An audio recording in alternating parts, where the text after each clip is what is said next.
Ron, thank you. Yes, Eric Francis of Sportsnet alongside tonight. It's high time we got a responsible journalist on this program. And our guest is the fearless snaggletooth, Chris Tanev.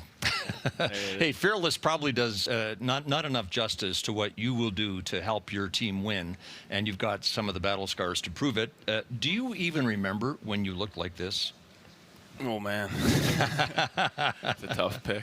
Yeah, that was at RRT at 2009, probably. Oh, I thought it might have been before that, your East York Collegiate High School picture. I was way smaller then. Oh, okay. Yeah. But that's before you blocked almost 1,600 shots in the NHL, and more than a few of those with your head and your face, and we'll get to those in a moment. But first, Eric, tonight's game, much-needed victory to conclude this homestand. Yeah, I wondered, having lost 4 in a row here at home, you guys wanted to go into the break with a confidence booster. Did you feel you got that tonight? I know you got the win, but did this boost the confidence? Yeah, I mean, you always want to win. I mean, we pretty much thank Markey for that win. I think we gave up 10 breakaways. So, he played awesome, and we needed that. To obviously we've been struggling a bit and given up too much, and he made some terrific saves and held us sort of in the game, especially in the first. They had I don't know, I think 4 or 5 like back to back, and he didn't flinch at all, and he made them all look easy. So that was huge for us.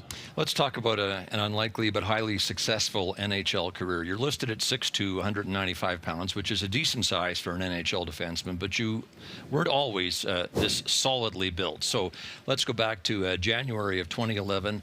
You're called up from the Moose to play your first NHL game with the Canucks in Colorado. So you're in the room, you're getting ready, you're all excited. You take your shirt off, and Keith Ballard says what? You're going to get killed. What a joy. Oh, I don't know. I think I was, at that point, I was probably 170 pounds, and probably see my ribs through, I don't wear a shirt, so he was probably like, oh my God, who the hell is this kid? Undrafted, lanky, skinny, and I mean, Bally has a great sense of humor, and he's a pretty witty guy, so no, he was awesome. But as it turned out, you were too smart to get killed, and in fact, in that game, late in it, you broke up a 3-on-1 to help the Canucks preserve a single point in an overtime loss to the Avalanche. So, Eric. 2 years after you're playing with the Markham Waxers, there you are. It's Game 5 of the Stanley Cup Final in 2011, and you're in the game. What do you remember about that night? You're 1 game away from winning the Stanley Cup. Honestly, I don't remember much. Unfortunately, it was I was just living in the moment and just like blacked out almost. I was so naive to the situation almost. I was a year prior. I was playing college hockey and had no clue where I would be a year later. And I wish I soaked it in a little more. And you at that age, you don't realize how hard it is to get to that point. And I mean, obviously we fell short, but just to be in those games 14 years later and you're still searching for that, right? So I mean, it's something I wish at that age, if I could go back, I definitely would have told myself to take it in more, for sure. So your performance that night resulted in one of Kevin Bieksa's more famous quotes. Do you recall what it was?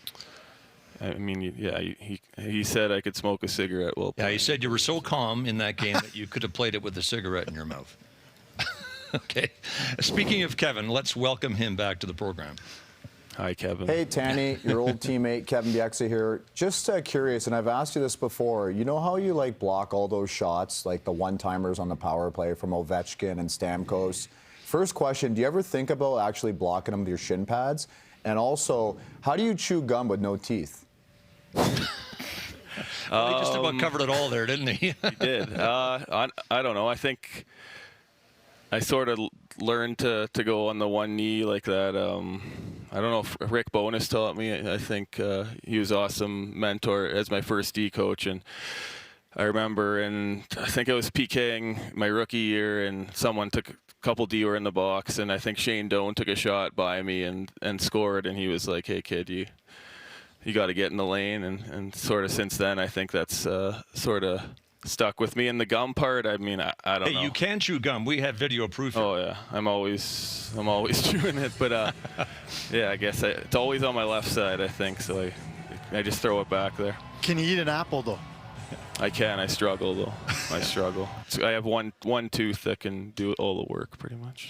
We're going to get into your dentistry more deeply in a few minutes, but first, 10 years as a Vancouver Canuck, and the Canucks' failure to offer you a contract in a timely manner resulted in you being available to the Flames, a team that you have gone on the record as saying wanted you. And now your 4-year deal here is running out, and you're one of the top names on everyone's trade boards. Question is, how do you avoid all the talk of where you may be next year, and it could be here, becoming a distraction?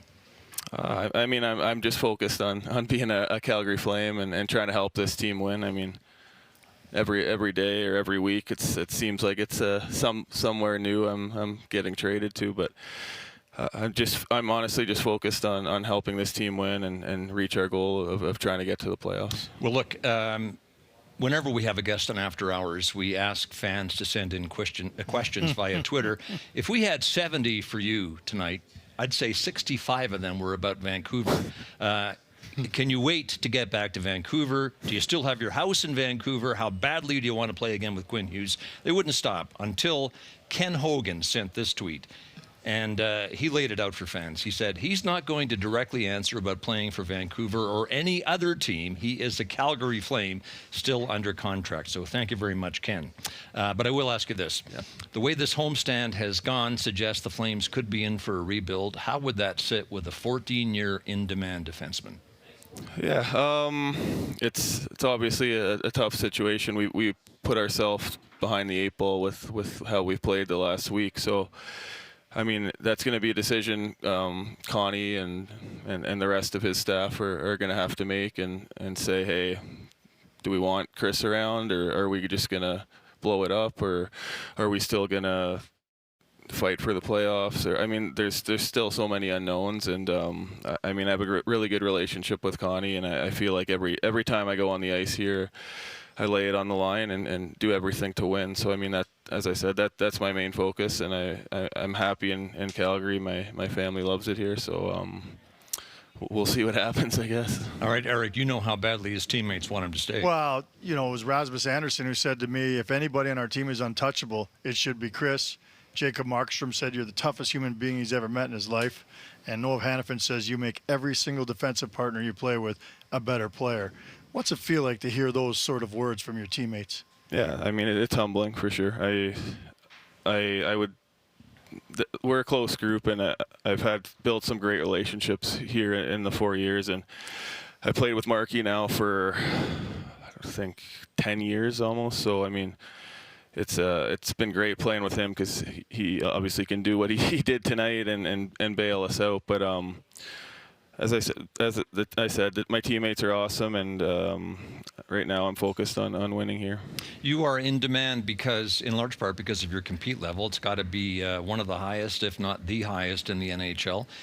You will use any part of your body to block a shot. That's become your calling card, I guess, in the NHL. From where does this fearlessness come? I don't know. I just think I'll try to do anything to win, and I mean, sometimes you get in situations where you need to eat a puck, or I mean, a lot of it's on the PK. I mean, I think every hard shot one-timer is a righty. So I mean, Ovechkin, Stamkos, Laine, and the right D in most penalty kills has to go out and try to get in the lane and be able to block those. So I mean, a lot of that comes on the PK. The shot block package that we just saw there was from a Florida game, I think in early December, in which you blocked 10 shots, and that's only happened in the NHL twice, I think, in the last 4 years. The blocks that obviously get the most attention are the ones on which you use your face or your mouth, which is not always the plan, Eric. Yeah, take us through what you're thinking in this one when William Karlsson's got the shot in the slot against Vegas here. Yeah, I don't know. That was pretty stupid. But I don't know. I just think the puck squirted off the half wall, and I think it was a 1-1 game, I believe, and with 5 minutes left in the third. And I mean, if I'm not going to let him have a clean look from in that area, and I sort of, I mean, I don't know why I went head first, but I probably could have went the other way. But thankfully, I didn't get hurt too bad. I just got a nice hole in my chin. Yeah, a dozen stitches, I think, was the extent of the damage. Taylor Chartrand asks, past or present, whose shot makes you wince the most when you think about blocking it? Shea Weber broke my shin pad in half once, so that hurt. Yeah, he had an absolute one of those heavy shots, you know, where it was hard, but it was so heavy. And Patty Liney's got me a couple times where my leg goes numb, and I think he broke my leg once too. So. All right, so no teeth lost on that Vegas shot block, but that was not the case in January of 18 when you took a wrister from Morgan Riley, and it cost you 7.5 teeth and many hours of dental surgery. Most other defensemen at this point would have given up blocking shots and turned to the Flamingo. Was this not warning enough? And I think that was Delzato picking up your teeth. Oh. Wow. Was this not warning enough to stop living so dangerously?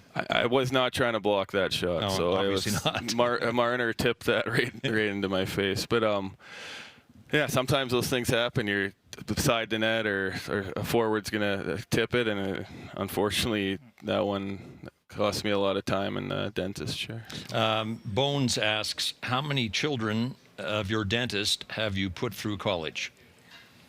Well, I mean, I was in the one in Vancouver when I lost all these teeth are gone pretty much from that place. So, yeah, I was in the chair for an extremely long time, and I do not like going back to the dentist ever since. Yeah, you've proven conclusively that you're not scared of the hardest shots in the league. Are you scared of dentists? That's what I understand. I don't like going. I mean, I have a little PTSD maybe from sitting in the chair too long. How many teeth then have you lost? How many have you got left of the 32 that you were blessed with? I don't know. I think they put one of those that fell out. They were able to put back in, but I actually have all of those that fell out, and they're long. They're like the full root and full tooth, and my wife has them in a little jar in our washroom. And I understand. You've said to me, you wouldn't mind if you lost a snaggletooth. What? Yeah, I don't know. It's not very attractive. Markstrom's mask, Eric. Yeah, what a tribute. I mean, when you got to Calgary, that was the first mask that he had, and it was a depiction of what's left of your oral history there. How much does that mean to you? Did you know it was coming? I did not, actually. You didn't pose for it? No, I did not. That was actually pretty cool by Marky. I don't know how he thought of that, but obviously we have a great relationship, and we're really good friends. So I mean, for him to do that was I thought really cool, and whoever did it turned out quite good. Your reputation for toughing it out goes beyond blocking shots. Your game is about much more than that. So that takes us back to round 2 of the Stanley Cup playoffs a couple of years ago, the Battle of Alberta. You played games 4 and 5 with a dislocated shoulder that required some pretty extensive surgery afterwards. How do you recall trying to help the Flames save their season in such pain? I mean, it's playoffs. I think it happens all the time, every team. I think someone's going to do that this year. And, I mean, for me, I don't really like talking about that too much. I think it's part of being a hockey player. You're going to have injuries that at some point you're going to have to be able to grind through and try to help your teammates win if you want to win at the end of the day. You are a lesson to a lot of young hockey players out there in that you don't have to eat, sleep, and breathe the game in order to succeed. And you did not eat, breathe, and sleep it for a couple of years, Eric. How many AAA teams were you cut from in midget? All of them probably. I don't know. 10, 12. I don't know. All the ones I tried out for. So. Yeah, I was tiny. I mean, when I was... Yeah. Well, there you are. I don't know how old am I there. I'm probably in like grade 8 or 9 there. But I was tiny till I was 17 years old. I think I was 5 feet tall, maybe 100 pounds if I was lucky. And I don't know what happened. But in a year, I grew like a foot. And the weight I'm still trying to gain, but the height got there, and then I sort of got an opportunity to play junior a couple years later, and took advantage of that. And yeah, it was a pretty quick road from that point on and to playing in the NHL. Your dad said 7 teams you were cut from in minor midget. A year later, 2 more teams cut you. So there's the number for you. Yeah, but it didn't bother you. No, I mean yeah, at the time it sucks. At the time it sucks, but I mean I had great parents and great brothers and such a good core group of friends that I mean we still talk every day, the 10, 12 of us. So I mean that stuff goes a long way, and definitely thankful for that for sure. Your father, Mike, is a personality. Could we say that? Oh yeah. That's an understatement. And Eric, you were around Mike and all the fathers, in fact, in the recent Father's Trip. Yeah, and they asked all the dads, at what age did your son become better than you at hockey? And your dad said, "I'll let you know when it happens." He's the best at everything. Best baseball player, best hockey player. But he's got quite a booming personality. You're a lot more laid back. How did he influence your career?